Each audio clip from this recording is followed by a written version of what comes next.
안녕, 친구들. 이제 곧 예배가 시작돼요. 함께 예배드릴 준비를 해요. 마음을 빼앗기지 않도록 주변을 깨끗하게 정리해요.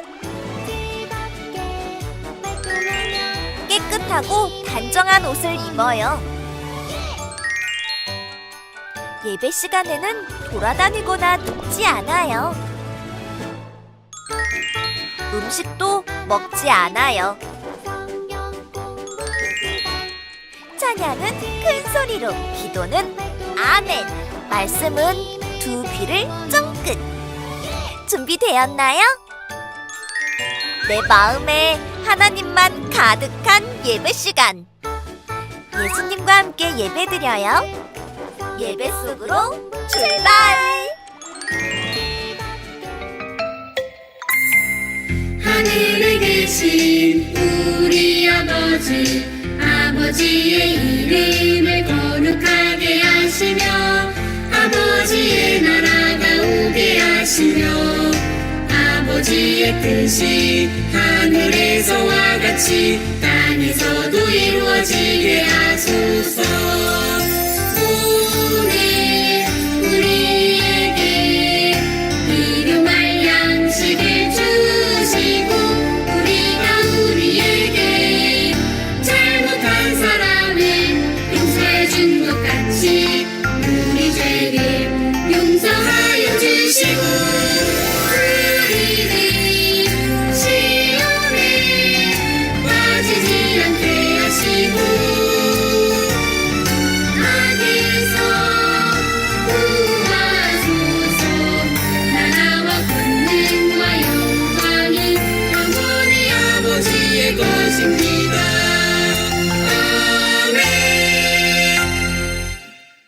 샬롬! 사랑하는 친구들, 오늘은 2025년 4월 6일 하나님께 예배하는 주일이에요. 특별히 오늘은 사순절 5번째 주일로 하나님께 예배해요. 다 함께 두 손 모으고 두 눈을 꼭 감고 기도함으로 하나님께 예배의 자리로 나아가겠습니다. 사랑하는 하나님 아버지 감사합니다. 우리를 하나님의 자녀로 삼아주시고 예수님을 이 땅에 보내주시고 우리를 구원해 주시기 위해 십자가에 놀라운 사랑을 주시니 감사합니다. 하나님 주신 사랑을 감사하며 하나님께 예배합니다. 하나님 오늘 우리들이 드리는 예배를 하나님께서 기쁘게 받아주시고 우리들의 마음에도 하나님을 향한 귀하고 놀라운 사랑의 고백이 이어질 수 있도록 하나님 함께 해주세요. 감사드리고 예수님의 이름으로 기도합니다. 아멘. 이제는 우리의 신앙을 사도신경 찬양함으로 고백하며 하나님께 나아가겠습니다.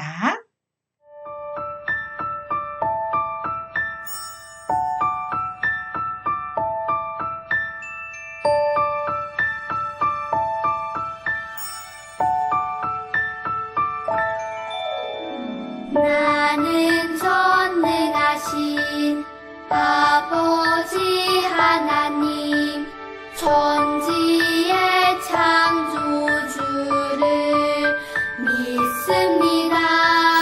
나는 그의 유일하신 아들 우리 주 예수 그리스도를 믿습니다. 그는 성령으로 잉태되어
오늘 하나님께서 우리에게 주신 말씀은 마가복음 8장 31절 말씀입니다.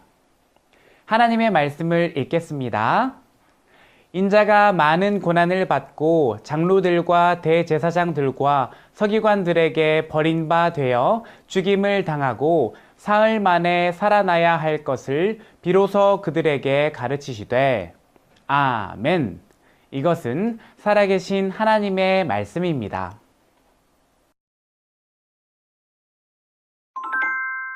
오늘은 목사님과 함께 게임을 해보려고 해요.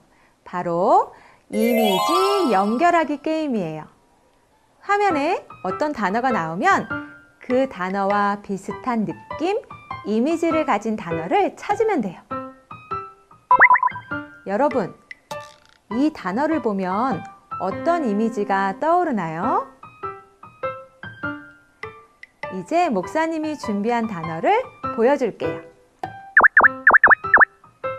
화면에 있는 단어 중에서 왕의 이미지와 비슷한 단어가 무엇인지 찾아보세요. 그리고 그렇게 생각한 이유도 말해주세요. 왕이라는 단어를 보았을 때 여러분 중에 많은 사람이 왕관, 권력, 힘 이런 단어가 떠오른다고 말했어요. 약함, 고난을 떠올리는 어린이는 거의 없었어요. 왜냐하면 그동안 우리가 배워온 왕에 대한 이미지는 한 나라에서 가장 높은 자리에 있는 사람, 신하들을 마음대로 움직일 권력이 있는 사람, 재물이 많은 사람 등에 가까웠기 때문이에요. 하지만 오늘 말씀에 나오는 왕은 그동안 우리가 생각했던 왕과는 완전히 다른 이미지를 가진 분이에요. 백성들을 위해 도리어 고난을 당한 왕이죠. 그 왕의 이야기를 함께 들어봐요. 어느 날 예수님은 제자들과 함께 길을 걷고 있었어요. 그런데 갑자기 예수님이 멈춰 서시더니 제자들에게 질문하셨어요. 사람들이 나를 누구라 하느냐? 그러자 제자들이 대답했어요. 어떤 사람들은 세례 요한이라고도 하고 또 어떤 사람들은 엘리야 같은 선지자라고 말합니다. 그러자 예수님은 제자들에게 다시 물으셨어요. 그러면 너희는 나를 누구라 하느냐? 그러자 제자 중에 한 사람이 대답했어요. 주는 그리스도이십니다. 대답한 사람은 다름 아닌 베드로였어요.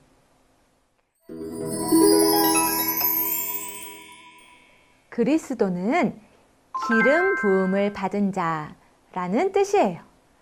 히브리어로는 메시아라고 해요. 구약시대에는 머리 위에 기름을 부어 왕을 임명했어요. 그러니 예수님이 그리스도로 오셨다라는 말은 예수님이 왕으로 오셨다는 뜻이에요.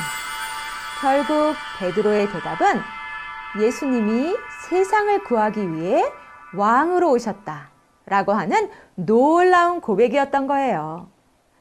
베드로는 구약의 수많은 선지자가 예언한 메시아가 예수님이라는 것을 알고 있었어요. 그래서 누구보다 먼저 예수님을 그리스도로 고백할 수 있었죠. 하지만 이런 멋진 고백을 한 베드로도 예수님이 어떤 방법으로 세상을 구원하실지 알지 못했어요. 이는 예수님의 이야기와 베드로의 대답에서 잘 드러나요. 베드로의 대답을 들은 예수님은 자신의 이야기를 아무에게도 말하지 말라고 제자들에게 경고하셨어요. 그리고 그들에게 말씀하셨죠.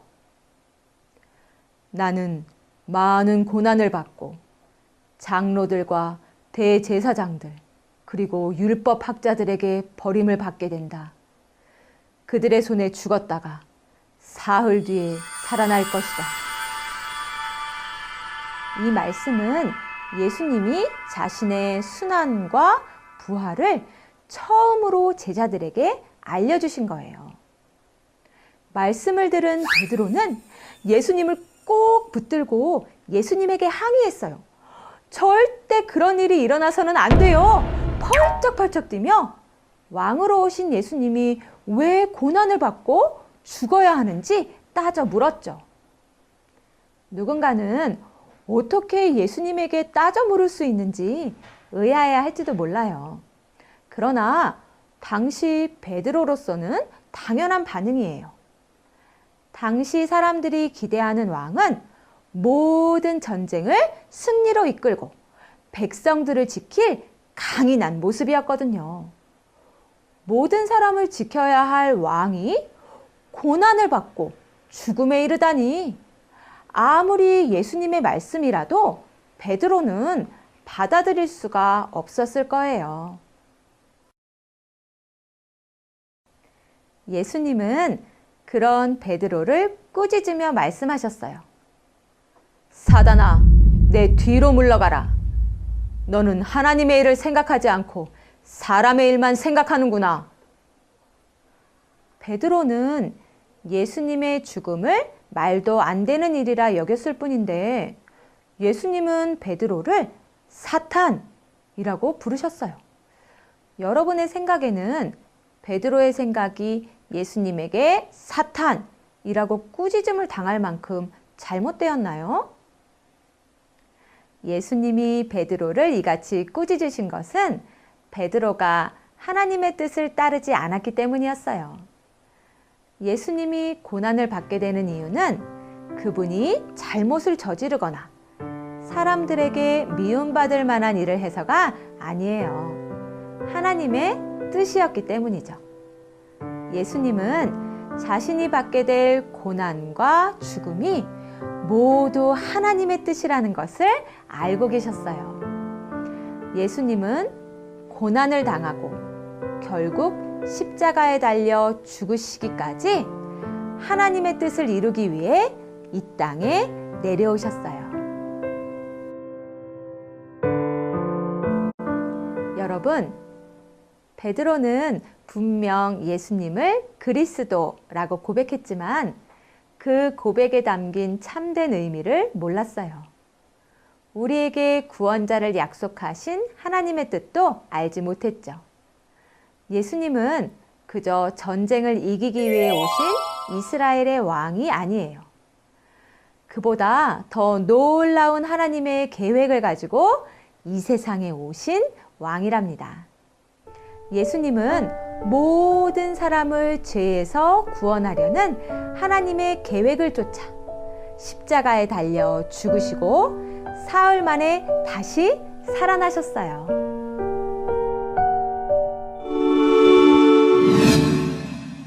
오늘은 사순절 5번째 주일이에요. 여러분은 예수님을 그리스도로 고백하고 있나요?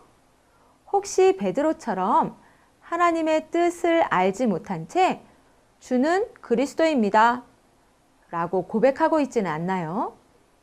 하나님께서는 우리를 죄에서 구원하시려는 놀라운 계획을 가지고 이 땅에 예수님을 보내주셨어요.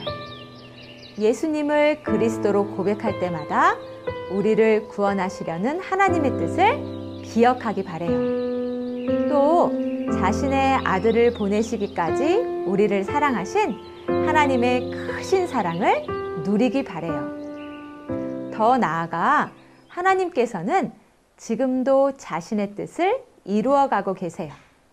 놀라운 하나님의 계획은 여전히 계속되고 있어요.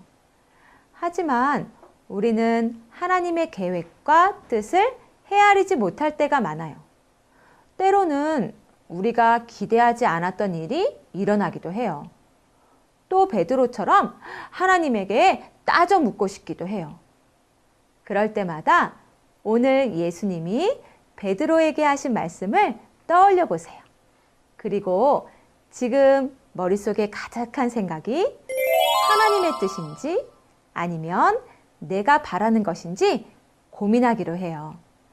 그리고 내가 기대하지 않는 일이 계속 되더라도 불평하기보다는 하나님의 일을 기대하는 마음을 달라고 기도해요.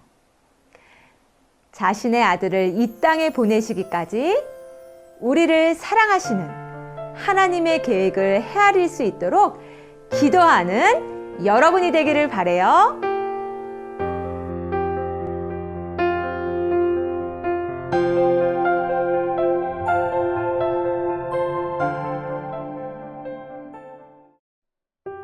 하나님, 오늘도 우리를 하나님의 말씀으로 인도해 주셔서 감사합니다. 예수님은 높은 자리에서 명령하는 왕이 아니라 우리의 죄를 대신 지고 고난을 당하는 낮은 자리에 겸손의 왕으로 오셨습니다. 예수님의 그 크신 사랑을 기억하며 우리를 구원하시고 영원한 생명을 주신 예수님만을 그리스도로 고백하는 우리가 되게 해주세요. 예수님의 이름으로 기도합니다. 아멘.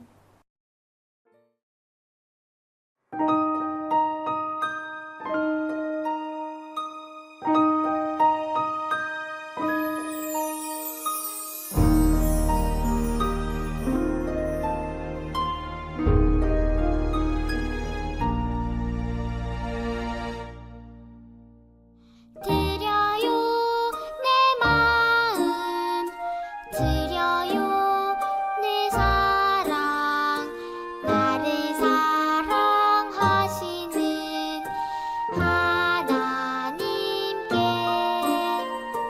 드려요 내 믿음 드려요 내 소망 나의 아버지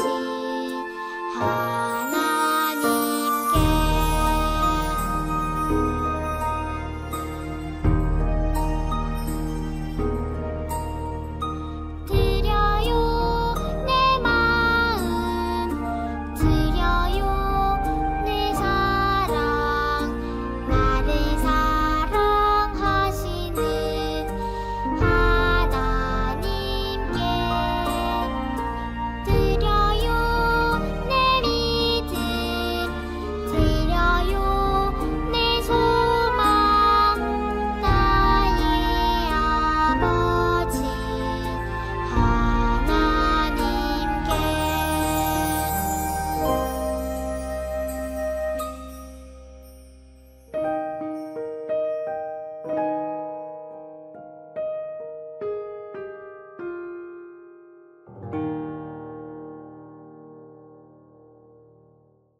다 함께 기도하겠습니다.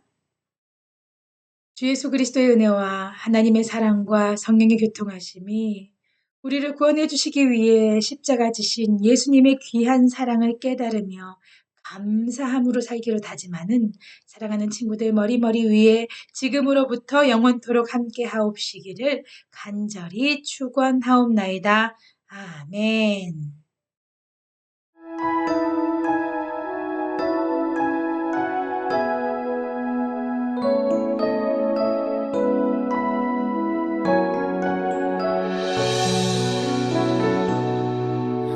하나님은 나에게 복을 주시고 언제나 지켜주시길 원해요. 하나님은 나에게 얼굴을 비추고 은혜와 평강 주시길 원해요. 하나님은 너에게 복을 주시고 언제나 지켜주시길 원해요. 하나님은 너에게 얼굴을 비추고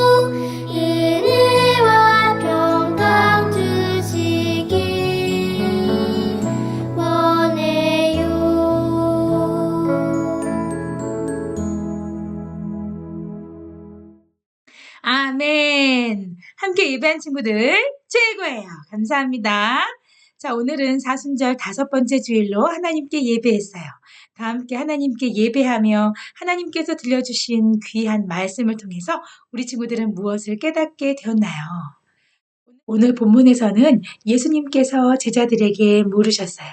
사람들이 나를 누구라고 하더냐? 라는 예수님의 질문에 제자들이 이렇게 말했어요.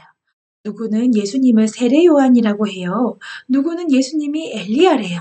누구는 예수님이 선지자 중에 한 명이래요. 이렇게 대답했어요. 예수님은 너희들은 그럼 나를 누구라고 생각하니? 라고 물으셨어요. 그때에 베드로가 예수님께 이렇게 대답하죠. 주는 그리스도시요 하나님의 아들이십니다. 이렇게 고백을 해요. 예수님께서는 베드로를 칭찬하시며 또 한 가지 놀라운 이야기를 하세요. 예수님이 곧 십자가에 못 박혀 죽으시고 다시 살아나신다는 그 놀라운 이야기를 비로소 제자들에게 이야기해 주신 거예요. 제자들은 많이 두려웠어요. 예수님이 화려한 임금이 되시기를 원했거든요. 그러나 예수님이 꿈꾸시는 하나님 나라는 하나님의 사랑이 가득 찬 하나님의 평화가 넘치는 그 진정한 하나님의 나라를 꿈꾸고 계셨어요. 우리 친구들은 어때요? 하나님의 나라가 이 땅에 임하기를 원하나요? 제자들이 꿈꾸었던 그런 화려한 삶이 아니라 예수님이 정말 사랑으로 이루신 십자가의 사랑으로 만들어내시는 놀라운 하나님의 나라가 이 땅 가운데 임하기를 우리 친구들은 소망하며 살았으면 좋겠어요. 그렇게 살기 위해서는 우리는 어떻게 해야 될까요? 예수님의 그 귀한 복음을 우리의 친절한 행동으로 그리고 베풀며 살아가면서 용서하는 그런 마음으로 우리는 전할 수 있어요. 우리의 그런 사랑의 실천을 통해서 예수님의 복음이 널리 전파될 거예요. 그러한 복음의 도구로 예수님은 우리가 사용되길 원하고 계세요. 사순절 5번째 주간을 우리가 보내면서 예수님의 그 귀한 사랑을 널리 전파하는 귀하고 복된 삶을 살기를 소망해요. 그렇게 살 수 있도록 목사님도 기도하면서 응원하겠습니다. 한 주간 예수님의 귀한 사랑을 깨달으며 감사하며 복음을 전하며 살기로 다짐하면서 우리 함께 샬롬하고 인사할까요? 다 함께 샬롬!